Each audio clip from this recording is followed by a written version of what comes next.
So bottom line is that technique without structure and without context is just manipulation. Structure with good technique builds you a sales machine.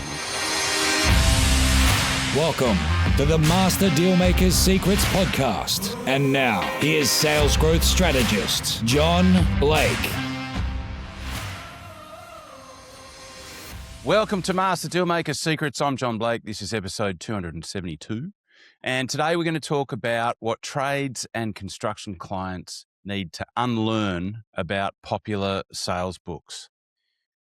So I've read just about every sales book that exists. I reckon I've easily read over 200 sales books. Certainly the most popular ones: Never Split the Difference, Fanatical Prospecting, The Challenger Sale, The Way of the Wolf, Spin Selling, all of them. And look, there are some genuinely smart ideas, approaches, and brilliant stuff in all of these books. And I'm not going to sit there and tell you that they're all rubbish at all. So here's what I've learned after more than 20 years training sales teams, and in particular, sales teams in trades and construction. So most of the advice, it wasn't written for you. And when you try to apply it in your electrical contracting business or your plumbing business or your landscaping company, your building firm, it just doesn't work. and it can actually make things worse. So in this video, I'm going to walk you through the biggest ideas from the most popular sales books out there, what they got right, what they got wrong, and most importantly, what I had to unlearn before I could actually help trades and construction clients break through their revenue ceiling. And stick around to the end, because I'm going to share a couple of completely overlooked resources that I think are worth 10 times more for a trades and construction business owner than most of the bestsellers that are potentially or likely sitting on your shelf. So let's get stuck into it. So the first one is Never Split the Difference by Chris Voss. So former FBI hostage negotiator, absolute cracker of a book. If you haven't read it, the core idea is that negotiation isn't about logic, it's about emotion. Tactical empathy, mirroring, labeling, getting the other person to say that's right instead of yes. Really compelling stuff. And there is actually some really good stuff in there. And here's what it absolutely nails. The reminder that price objections are almost never actually about price. So when a prospect says you're too expensive, or I need to think about it, or I've had a cheaper quote, it's not a logic problem, it's an emotion problem.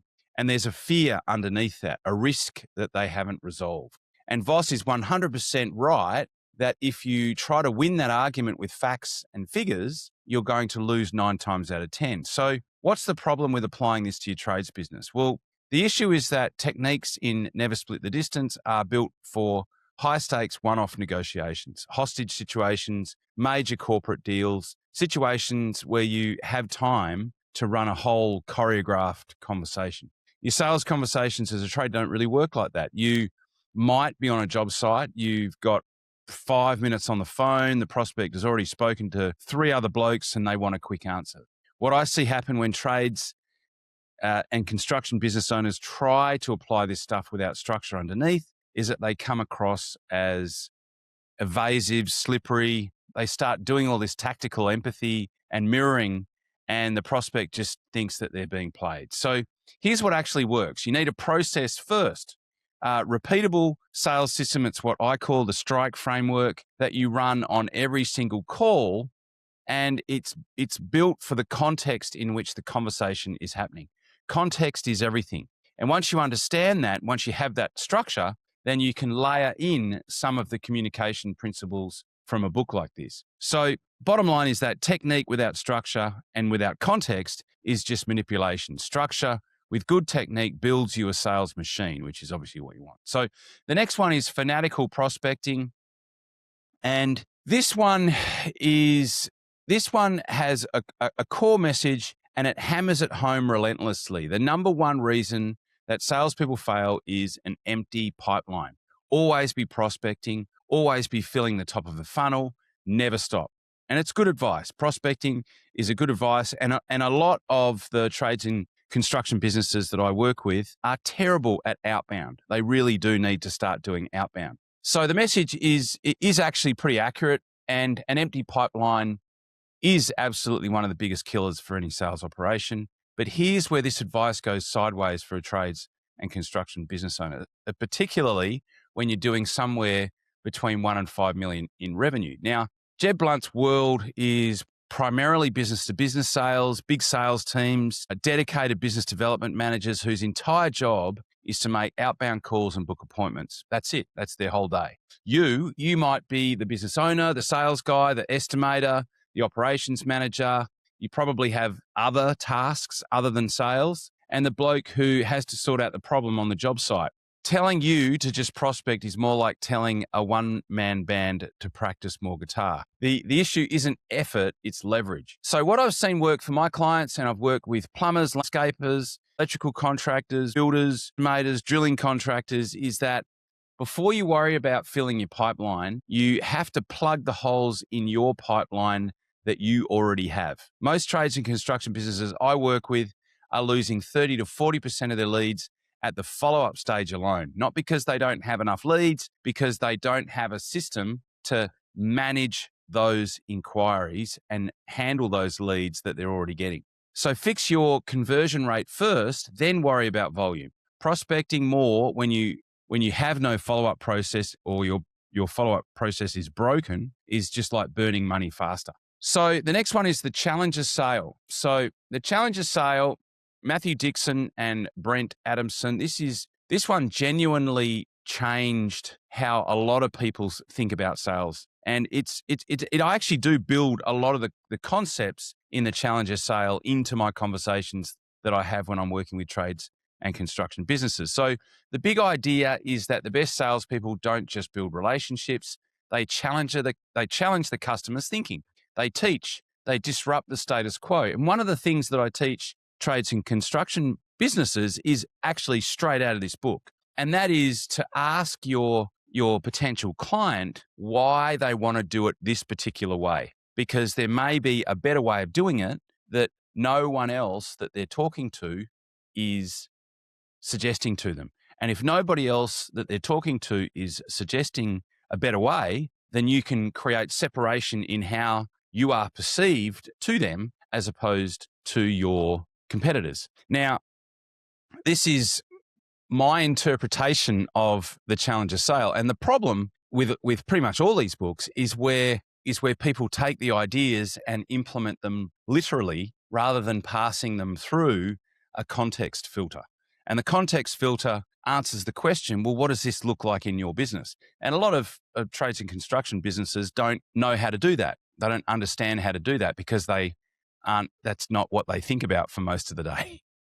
So I actually love the principle. It's, one of the problems I see is that, the conversation is too passive. Client says they want A, and so the trades and construction estimator or business owner just does the thing rather than saying to them, well, what's your thinking behind this? So instead of answering questions, you can actually challenge what it is that they're thinking. So the challenger process says that you should be educating the prospect, showing them things they don't know about, to own their situation and reframing the problem, which is effectively what I have suggested here.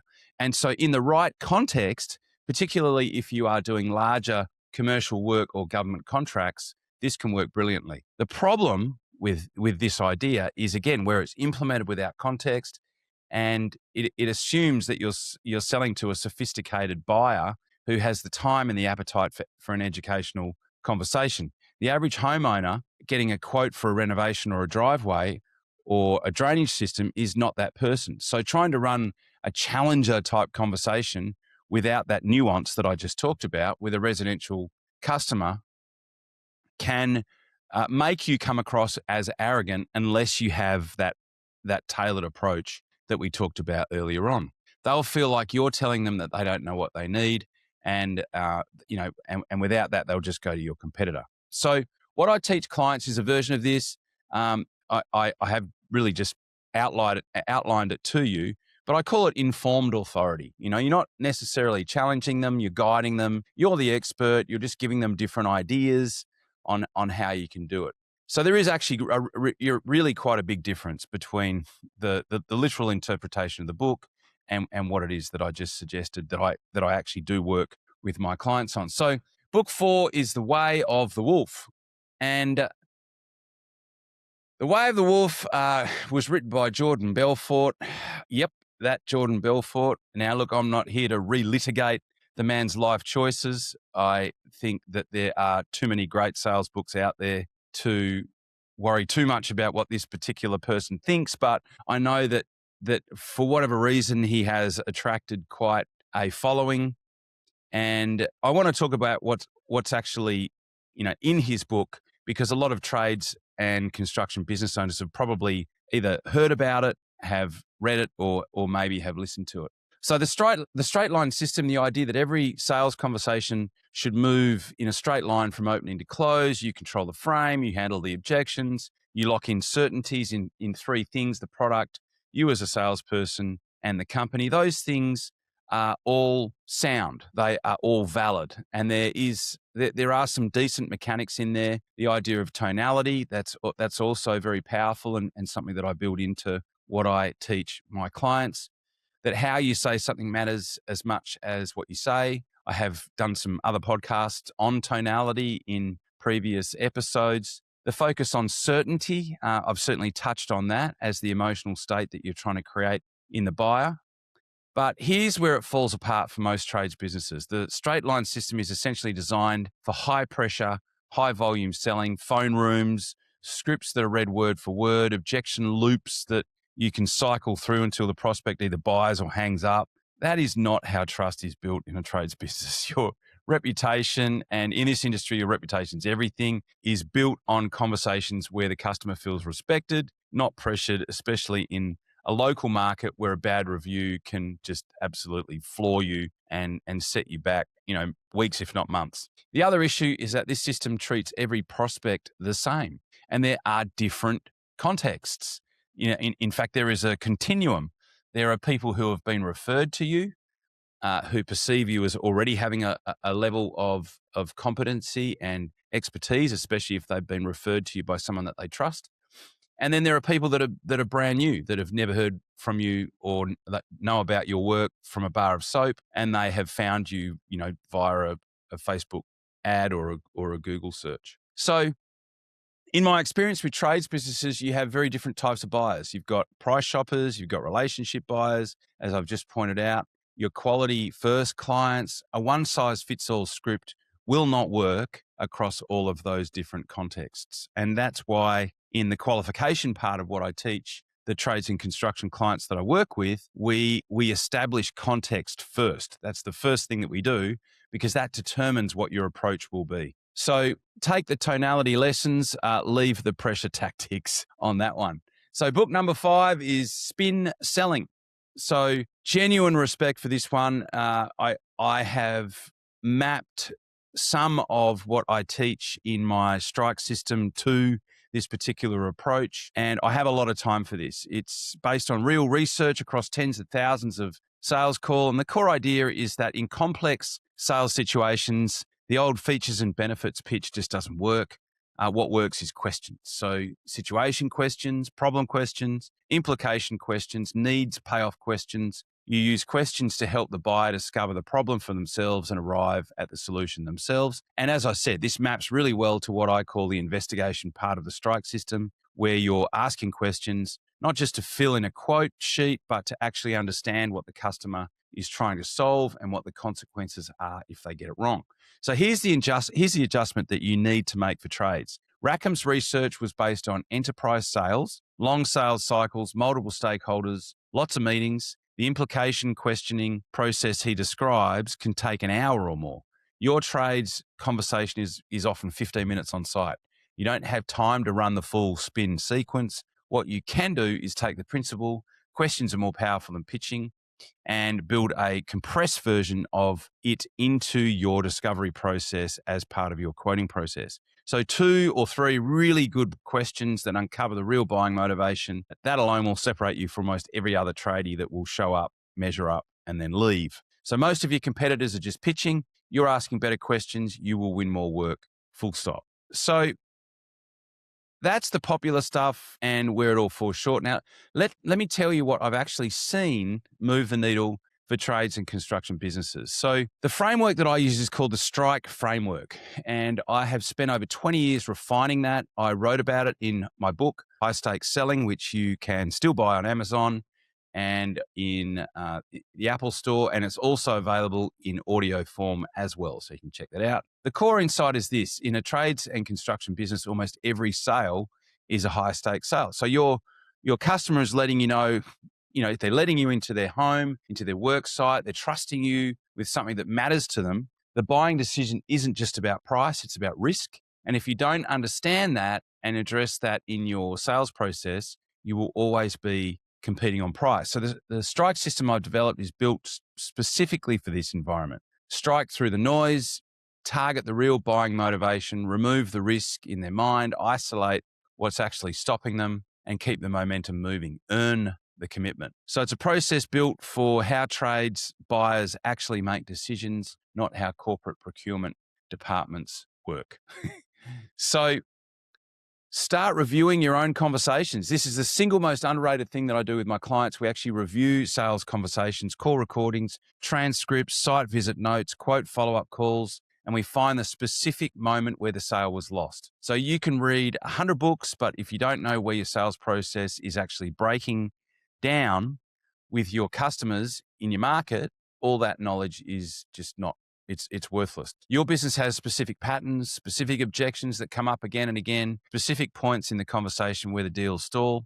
Find those and fix those, and that's worth more than any book. So if you need help with this, my recommendation would be for you to go to www.jblakerx.com. And that's where you can apply or you can register for the sales diagnostic. So that's where I look at your sales process and give you the specific areas that you need to fix to unblock your pipeline and ensure that you've actually got a steady flow of revenue.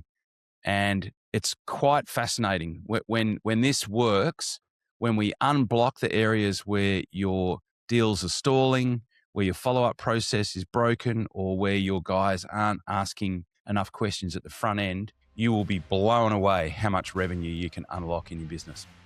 That site again, or the URL again, is www.jblakerx.com. As always, thanks so much for listening, and I will talk to you on the next podcast. Cheers. You've been listening to Master Dealmaker Secrets with John Blake. Subscribe to get more in-depth strategies and maximize your sales process with new episodes every other week. And double your inquiry to sale conversion with the lead flow you already have. Go to johnblakeaudio.com for his exclusive, free, no-fluff audio training and companion PDF guide.